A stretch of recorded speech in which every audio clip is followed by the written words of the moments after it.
Գյուրջան Կասկադ, հասանելի բնակարաններ 65 ամիս մարման ժամկետով։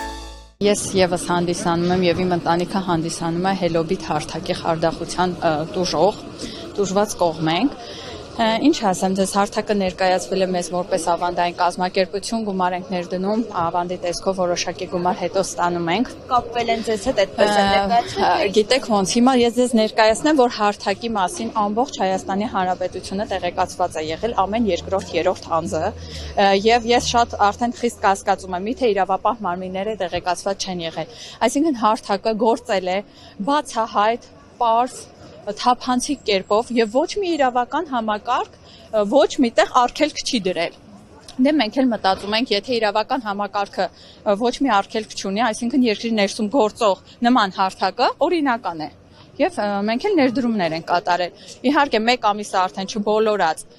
մեր հաշիվները սառեցվեց եւ մենք ակցիաների շնորհիվ հասանք նրան, որ Hello-Bit հարթակը փակվեց։ Բայց դա արդեն ուշացած հաղթանակ էր մեր կողմից, քանի որ ամբողջ հաշիվները սառեցվել էր։ Այստեղ գումար եք կորցրել դուք։ Հազարական յուրաքանչյուրս իմ հարազատներից էլ կան մարդիկ, որ կորցրել են։ ԱՄՆ դոլարի մասին է խոսքը։ Հիմա իմ ասելիքս ինչումն է կայանում։ Քանի որ մեկը չենք, երկուսը չենք, 10-ը չենք, որ ասենք լավ քաղաքացիները միամիտ են գտնվել,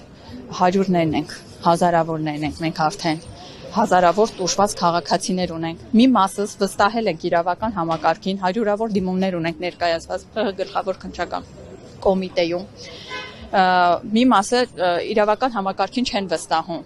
բայց այսպեսի նաև հարց է ծագում մեր երկրում, որ իրավական համակարգն էլ գործի այնպես, որ քաղաքացին իրեն պաշտպանված զգա եւ իր գործունեությամբ այնպես անի, որ մեր փոխհատուցի, մեր վնասները փոխհատուցի։ Եվ այդ պատճառով դիմում ենք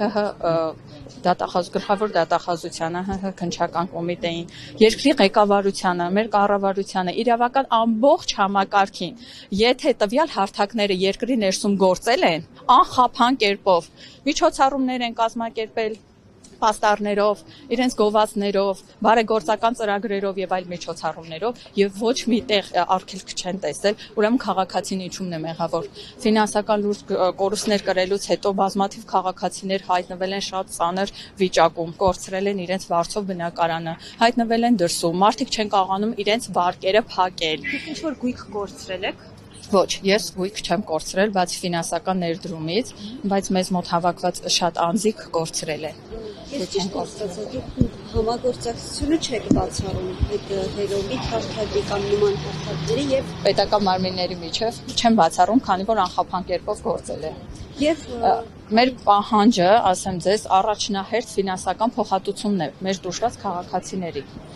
Տուժված քաղաքացիների ֆինանսական փոխհատուցումն է եւ անմիջապես, քանի որ ինչքան երկարաձգենք, մարդիկ կորուստներ են ունենում, անդադ ինչ-որ վարկեր են վճարում, աշխատանք են կորցրել եւ այլն եւ այլն։ Մենք տեսնում ենք լրատվությամբ բազմաթիվ կիբեր հանցագործություններ են բացահայտվում, գումարներ են արգրավում, բայց այդ գումարները ուր են գնում, եթե ոչ մի քաղաքացի դեռ փոխհատուցում չի ստացել։ Իսկ թվում է իրավական համակարգը պետք է այս ուղղությամբ աշխատի ավելի ուժեղ, քանի որ Հայաստանը դարձել է կիբեր հանցագործության, կարելի է ասել կենտրոն, անխափան կերպով աշխատում է։ Եթե ձեր պահանջները չկատարվեն, դուք ինչ քայլեր եք պատրաստ դիմել։ Քայլերի մասին իհարկե մենք ակցիաները շարունակվելու են, մենք չենք գնալու տուն ու վերջ, ակցիաները բնականաբար կշարունակվեն, այլ քայլերի մասին դեռ մենք կխոսենք։ Մեր առաջնահերթ պահանջը ոչ միայն փոխհատուցումն է, այլ նաև կրկնակի փոխհատուցում։ Մարդիկ ամիսներ են կորցնում, գնալով ավելի հարկեր տուրքեր են վճարում, այսպես ասած, ֆինանսական լուրջ կորուստներ են կրում։ Հիմա ես իմ խնդրանքով եւ պահանջով դիմում եմ ՀՀ կառավարությանը, գլխավոր դատախազությանը, քննչական կոմիտեին, իրավական ամբողջ համակարգին այստեղ հավաքված տուժված մարդկանց ֆինանսական փոխհատուցում տրամադրել։ Եթե դուք հայտնաբերում եք կիբեր հանցագործության կողմից տվյալ ինչ որ նյութեր եք տեղադրում, հայտնաբերում եք գումարներ, խնդրում եմ մարդկանց փոխհատուցում անել։